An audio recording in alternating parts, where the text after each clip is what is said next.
Hello hello मित्रांनो. मित्रांनो, मी अमित आणि ही माझी wife Vaishnavi. So this is our first vlog.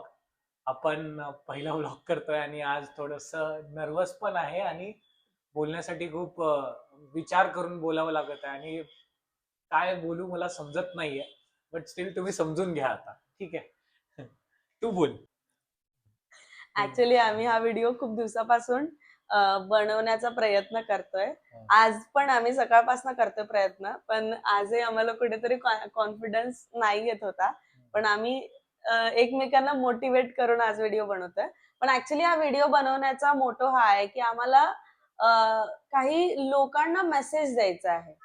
Actually आमच्या लग्नाला झाले आहे 6 महिने पूर्ण. करेक्ट. पण जे आम्ही दोघं, आमचं ऍक्च्युली लव्ह मॅरेज आहे. करेक्ट. आमचं लव्ह मॅरेज आहे, तर आम्ही पण भरपूर सारे काही प्रॉब्लेम्स फेस केलेत घरच्यांना सांगण्यासाठी, कन्व्हिन्स करण्यासाठी. करेक्ट. आता आम्ही भरपूर असे आमचे फ्रेंड्स बघतोय की जे रिलेशन मध्ये होते आणि आता ही स्टेज आली आहे त्यांची की त्यांना लग्न करायचं आहे, पण फॅमिलीजला कन्व्हिन्स करायला कुठेतरी प्रॉब्लेम्स होतोय. करेक्ट. बरोबर. तर आता आम्ही भरपूर सारे आमचे फ्रेंड्स आहेत की काही लोकांनी कन्व्हिन्स केलंय, त्यांनी लग्न पण झालेत त्यांचे लव्ह मॅरेज, आणि ते अप्रॉक्स आम्हाला लास्ट 3 वर्षापासून कन्व्हिन्स करत होतो आम्ही येस, आपल्या आई हा 3 वडिलांना. वर्षापासून ही करत होता. ऑलरेडी मी 5 वर्षापासून कन्व्हिन्स करत होती माझ्या फॅमिलीला. हा म्हणजे असा सिच्युएशन होती की लास्ट 3 वर्षापासून थोडं थोडं मम्मी सोबत सांगत होतो. येस, आमच्याबद्दल आम्ही तुम्हाला लॉंग व्हिडिओ नक्की, आमच्या लव्ह स्टोरीचा लॉंग व्हिडिओ आम्ही नंतर बनवूया. नेक्स्ट याच्यामध्ये नक्की जसं तुमच्या तुमच्यापर्यंत पोहोचू. येस. सपोर्टवर डिपेंड करेल की आम्ही आमची लव्ह स्टोरी तुमच्यासोबत शेअर करू. येस. खूप Yes. पॉइंट हा होता की माझ्या तीन वर्ष मम्मी पप्पांना मी सपोर्ट म्हणजे कन्व्हिन्स करत होतो आणि कन्व्हिन्सिंग मध्ये खूप फॉलोअप घेत होतो. छोट्या छोट्या गोष्टी सांगत होतो.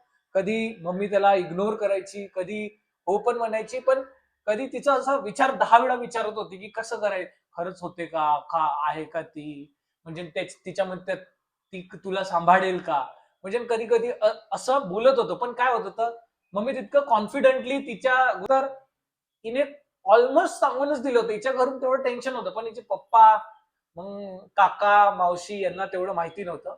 बट हळूहळू हळूहळू सेम ही पण सेम त्याच लेवलचं फॉलोअप घेत होती मम्मी पप्पांना. पण कसं आहे, अखेरकार कुठे ना कुठेतरी त्यांना डोळ्यानं दिसल्याशिवाय काम होत नाही, आणि किंवा त्यांना समोरासमोर प्रॅक्टिकली दिसल्याशिवाय ते गोष्ट त्यांना तेवढं कॉन्फिडन्स येत नाही. त्यांनी पण कन्व्हिन्स होण्यासाठी खूप टाइम घेत होते माझ्या हिशोबाने. आम्ही हा व्हिडिओ याच्यासाठी बनवतोय की जेही लोक आजही कन्व्हिन्स करत आहेत आपल्या फॅमिलीजला की जर मुलगा असेल त्यांच्या फॅमिलीला कन्व्हिन्स करतोय, किंवा मुलगी असेल ती तिच्या फॅमिलीला कन्व्हिन्स करत असेल, आणि तुमच्या रिलेशनला अप्रॉक्स 2 वर्ष, 4 वर्ष, 5 वर्ष, 10 वर्ष, लाईक आम्ही 11 वर्ष झालेत आज आमच्या रिलेशनला, पण स्टील तुम्ही किती ओळखता तुम्हाला माहितीये की तुम्ही तुमच्या पार्टनरला किती ओळखता. करेक्ट. तर तुम्ही त्या ओळखण्यावरून तुम्ही तुमच्या फॅमिलीला कन्व्हिन्स करा की जर मुलगा असेल तर तो मुलीबद्दल त्याच्या फॅमिलीला सांगू शकतो की तुम्ही जर तिला सिलेक्ट केलं आहेत कारण तुम्ही त्यांचाच मुलगा आहे, तर तुम्हाला माहिती असेल की तुमच्या फॅमिलीला ही कशी मुलगी हवी आहे ऍज अ युअर पार्टनर, तुमची पार्टनर म्हणून.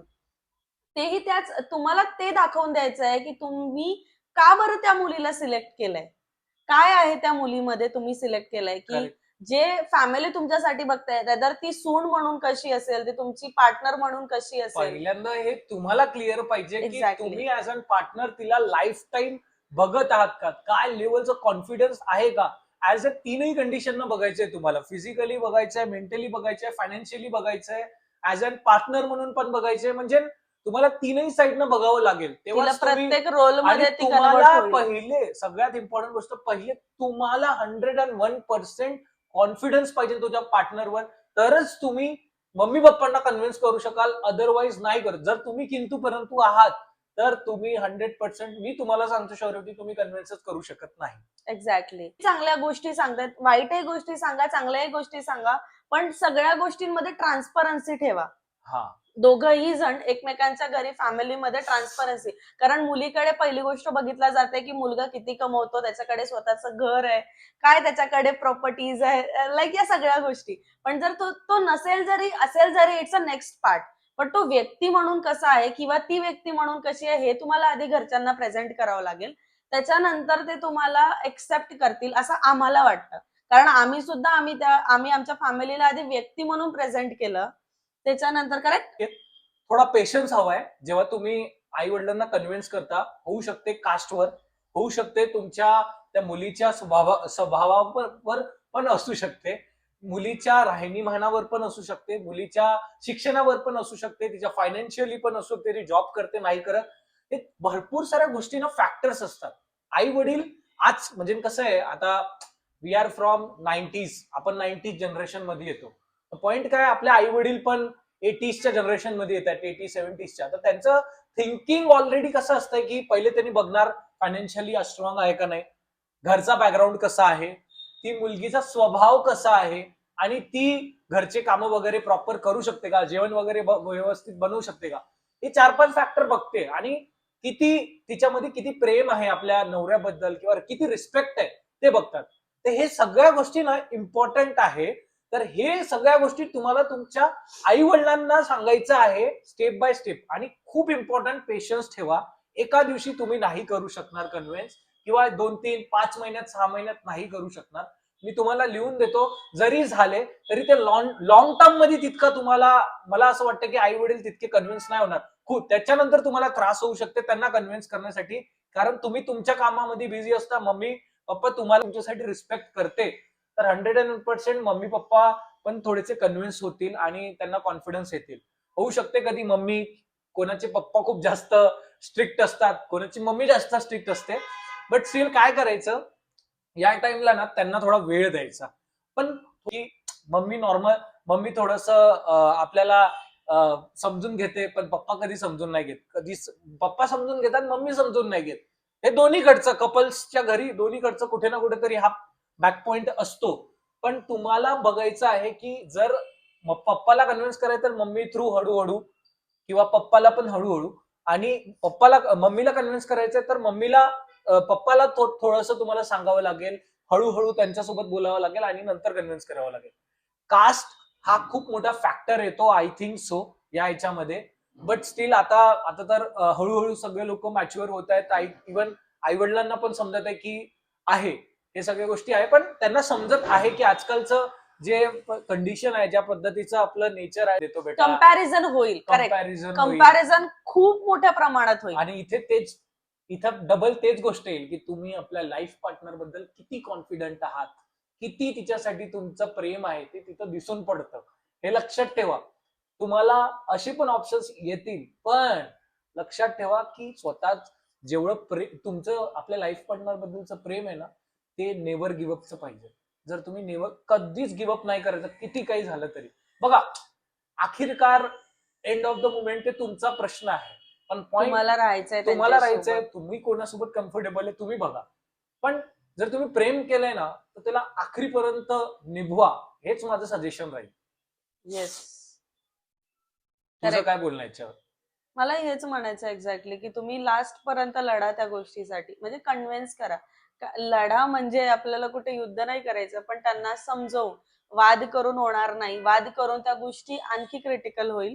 तुम्हाला मुद्दे मांडावं लागेल घरच्यांसमोर, कारण फ्रस्ट्रेशन होईल. आय नो, खूप भयंकर लेवलचं फ्रस्ट्रेशन. तुम्हाला जॉब पण हँडल करायची आहे, जर जॉब होल्डर हँडल करायची आहे, लाईफ पार्टनरला पण हँडल करायचं आहे, फायनान्शियली पण इंडिपेंडेंट व्हायचं आहे, त्याच्यानंतर मम्मी पप्पांना कन्व्हिन्स पण करायचं आहे. तुम्ही पार्टनर, तुम्ही एकमेकांची भांडाल पण, म्हणजे तुमच्यामध्ये एकमेकांची भांडण होईल. दुनिया म्हणजे इतका भांडण होईल, नेक्स्ट लेवल भांडण होईल. तरी सुद्धा तिथं त्या भांडणानंतर सुद्धा स्ट्रॉंग राहणं, एकमेकांना सोबत घेऊन चालणं, तेच खरं लव्ह स्टोरी असतं, आखरीपर्यंत टिकतं. अदरवाईज जर तुमचं भांडण झालं आणि तिच्यात पण इगो आहे आणि आपल्यात पण इगो, आणि ते इगो कोलॅप्स झाला, तर बाबा ते सगळं कोलॅप्स होईल. सगळं कोलॅप्स होईल. तुमचे सगळे एफर्ट्स, तुमचे सगळे प्रॉब्लेम्स येतील एवढे की तुम्ही एक्सपेक्ट पण नव्हतं केलं लाईफ मध्ये असे काही प्रॉब्लेम्स येईल. तुमच्या पायाखालची जमीन हलेल या लेवल पर्यंत तुमच्या लाईफ मध्ये प्रॉब्लेम्स येईल. जेवढ्या वर्षात नाही झेललं असेल तेवढे. बोलणारे पण राहतील. हा, फॅमिलीच्या मागून फॅमिली मध्ये पण फ्रेंड सर्कल मधून असू शकते, किंवा कोणी पण असू शकते. जे तुम्हाला बॅकफुटला आणेल की तुम्ही नका करू, सोडून द्या नका एकमेकांना, करू. असं पण होईल. तुम्हाला पण गिव्हअप करायला खूप सपोर्ट म्हणजे करेल. give गिव्हअप up करायला खूप तुम्हाला सपोर्ट 10 करेल. वेळा खचून टाकण्यासाठी खूप. तुम्हाला खूप जास्त ताकद लावेल लोक, की कोणी पण असू शकते, मी कोणाला मेन्शन नाही करत, पण सांगतोय त्या टायमाला एकमेकांकडे बघून हातात हात ठेवून समोर जायचं. एक्झॅक्टली. काहीच घाबरायचं नाही बाबा, समोर जायचं म्हणजे जायचं. कारण प्रेम तुम्ही केले, त्यांना नाही माहिती की तुम्ही काय एफर्ट घेतले, कशा पद्धतीचं तुमचं आणि प्रेम आहे. तुम्हाला एकमेकांसोबत राहायचं आहे. म्हणजे सगळ्यात मोठी गोष्ट की तुम्हाला तुमची लाईफ पुढे न्यायची आहे. तुम्हाला तुमची लाईफ सोबत घालवायची आहे. तर ते ते लोकं- बाकीच्या लोकांना जे मागून बोलणार आहे त्यांना नाही कळणार ती गोष्ट. लोक तर बसलेच आहे आपल्याला बोलायला की तुम्ही नका करू. पुढे जोही व्यक्ती जातो तुम्हाला माहितीच आहे की पुढे जोही व्यक्ती जातो त्याला साठी कॅपेबल झालो तसं तुम्हीही जा, तुम्हीही व्हा, तुम्हीही घरच्यांना कन्व्हिन्स करा, इतकंच आम्ही सांगू. Correct? Yes. Yes, thank you so thank you much. So much guys. असंच आम्हाला सपोर्ट करा. हे बघा, आमचा हा फर्स्ट व्लॉग आहे. आय डोंट नो की किती तुम्हाला चांगला झालाय, किती किती चांगला नाही. झालाय, नाही झालाय आम्हाला माहिती नाही. आम्ही आमच्या मनातली गोष्ट तुमच्यापर्यंत आता पोहोचवण्याची पोहोचवली. करेक्ट. पोहोचवली. आमची किंवा तळमळ तुमच्यापर्यंत कारण पोहोचवली. आता ऑलरेडी सीझन चाललाय, भरपूर लोक ऑलरेडी वेडिंग आई सीझन. वडिलांना येस. कन्व्हिन्स करण्यासाठी लागले असतील किंवा कन्व्हिन्स करत असतील किंवा झालं पण असेल, त्यांच्यासाठी कॉंग्रॅच्युलेशन. आणि जे लोक कन्व्हिन्स करतात त्यांना मी आम्ही हेल्पफुल होऊ. Please think guys so. Give up करू नका. होईल मम्मी पप्पा कन्व्हिन्स, टेन्शन घेऊ नका. कितीही स्ट्रिक्ट असू द्या मम्मी पप्पा, होईल म्हणजे होईल कन्व्हिन्स. त्यांना ते दाखवावं लागेल, ते तुम्हाला प्रॅक्टिकली शो करावं लागेल. मग ते फायनान्शियली, मेंटली कशाही पद्धतीनं असो, तुम्हाला दाखव. त्यांना ते शो झाल्याशिवाय त्यांना कॉन्फिडन्स येणार नाही. सो कोणाची मम्मी पप्पा प्रॅक्टिकलिटीवरच बघणार. सो थँक्यू सो मच, तुम्ही इतका आम्हाला सपोर्ट देताय आम्हाला किंवा सपोर्ट सपोर्ट करताय. करा. आणि एवढंच बोलून आम्ही इथे आमचा हा व्हिडिओ संपवतो. प्लीज सबस्क्राईब करा लाईफ विथ वैश्मित. आणि आमचं नवीन आम्ही ऑलरेडी इंस्टाग्रामला पण झालेलो, इंस्टाग्राम पण आमचं खूप चांगलं चाललंय, त्याच्यासाठी पण आम्हाला सपोर्ट करा. इंस्टाग्रामला पण आमचं लाईफ विथ वैश्मितचं पेज आहे, त्याला फॉलो करा. आणि थँक्यू सो फॉलो मच. करा, शेअर करा, कमेंट करा, छान छान कमेंट करा. आम्हाला खूप प्रेम द्या. आणि भरपूर लोकांपर्यंत आमचा व्हिडिओ पोहोचवा. जेही तुम्हाला वाटतं तुमच्या फ्रेंड्स मध्ये जे शेअर करा, लाईक करा, सबस्क्राईब करा. येस. फर्स्ट टाइम बोलतोय, सगळ्या गोष्टी आतापर्यंत बोललो नाही.